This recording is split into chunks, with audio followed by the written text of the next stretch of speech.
প্রিয় দর্শক ও খামারি ভাইরা, আরও একটি নতুন এবং পূর্ণাঙ্গ ভিডিও নিয়ে আপনাদের সামনে হাজির হলাম। এটিকে আমরা আম্বিলিকাল হার্নিয়া, বিশেষ করে বাছুরের এটি একটি কমন সমস্যা। এই সমস্যাটি হলে বাছুরের অপারেশন ছাড়া আর কোনো বিকল্প পথ থাকে না। তাই অপারেশনের মধ্য দিয়ে একটি বাছুরকে তার জীবনের পূর্ণাঙ্গ রূপে ফিরিয়ে আনা সম্ভব। অপারেশনটি শুরুতে আমরা যে জায়গাটিতে অপারেশন করব সেটিতে শেভিং ব্লেড দিয়ে সুন্দর করে শেভিং করে নিয়েছি। এর পরবর্তীতে আমরা লোকাল অ্যানেস্থেশিয়ার মাধ্যমে অ্যানেস্থেশিয়া করে নিব। অ্যানেস্থেশিয়া না করলে বাছুরটি কষ্ট পাওয়ার সম্ভাবনা থাকে। আম্বিলিকাল কর্ডটি সাধারণত বিভিন্নভাবে ইনফেকশন হয়ে থাকে, আবার অনেক সময় জন্মগতভাবে এই ত্রুটিটি হতে পারে। আম্বিলিকাল কর্ড, বিশেষ করে বাছুর জন্মের পরপর আম্বিলিকাল কর্ডটি যদি আনহাইজিনিক কোনো বা পুরাতন কোনো ব্লেড, চাকু বা কেচি দিয়ে কাটা হয়, অথবা অনেক সময় বাঁশের পাতা দিয়ে কাটা হয়, সেক্ষেত্রে বাইরের যে ব্যাকটেরিয়া রয়েছে সেই ব্যাকটেরিয়া আম্বিলিকাল কর্ডের ভিতরে গিয়ে বাসা বাঁধে এবং পরবর্তীতে বারবার ইনফেকশন হয়। এই ইনফেকশন হওয়ার কারণেই সে জায়গায় যে লেয়ার বা মাসেল রয়েছে সেটি ক্ষতিগ্রস্ত হয়। এই রোগটি হলে অপারেশনের কোনো বিকল্প নেই। অপারেশনের মাধ্যমে আমরা এটি ভালো করার চেষ্টা করি। তাই অপারেশনটি সফলভাবে সুসম্পন্ন করার জন্য অবশ্যই দক্ষ ভেটেরিনারি সার্জনের শরণাপন্ন হবেন।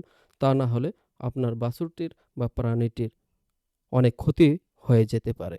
একজন খামারি বা কৃষকের কাছে তার গাভীর শখের জিনিস হচ্ছে একটি বাছুর। তাই বাছুরটির সুস্বাস্থ্য রক্ষার জন্য জন্মের পরপরেই তার আম্বিলিকাল কর্ডটি অবশ্যই নতুন ধারালো চাকু দিয়ে কাটার চেষ্টা করবেন। তার পরবর্তীতে সে জায়গায় ডিসইনফেক্টেন্ট বা জীবাণুনাশক লাগিয়ে দেবেন, যেন কোনো ধরনের জীবাণু ভিতরে প্রবেশ করতে না পারে, এবং যদি সম্ভব হয় সার্জিক্যাল ক্লিপ দ্বারা আটকিয়ে দেবেন, যেন রক্ত বন্ধ হয়ে যায়। তাই সাবধানতার সহিত আপনারা সবসময় বাছুরের কেয়ার নেবেন, যত্ন নেবেন, যেন এই ধরনের সমস্যা তৈরি না হয়। আমরা আরেকটি জিনিস লক্ষ্য করি, বাছুর জন্মের পরেই পুরাতন কোনো চাকু বা ব্লেড দিয়ে কাটার পরেই মাটি অথবা ছাই দিয়ে রক্ত বন্ধ করার চেষ্টা করি। সেটা আপনারা কখনোই করবেন না, তা না হলে আপনার বাছুরটি সর্বোচ্চ ক্ষতি হয়ে যেতে পারে। এইসব কথা মাথায় রেখে আমাদের সঙ্গে থাকবেন। আমাদের চ্যানেলটি ভালো লাগলে সাবস্ক্রাইব করবেন, বেল আইকনটি বাজিয়ে রাখুন, যেন প্রতিদিন এই ধরনের নতুন নতুন ভিডিও পেতে পারেন। আর কমেন্ট বক্সে গিয়ে কমেন্ট করবেন কী ধরনের ভিডিও আপনারা দেখতে চান বা কী ধরনের ভিডিও হলে আপনারা উপকৃত হবেন।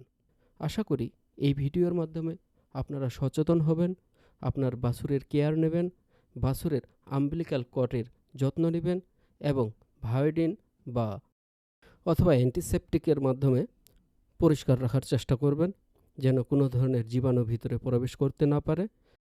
আম্বিলিকালের কর্ডের যে অংশটুকু বাড়তি রয়েছে সেটুকু আমরা কেটে ফেললাম।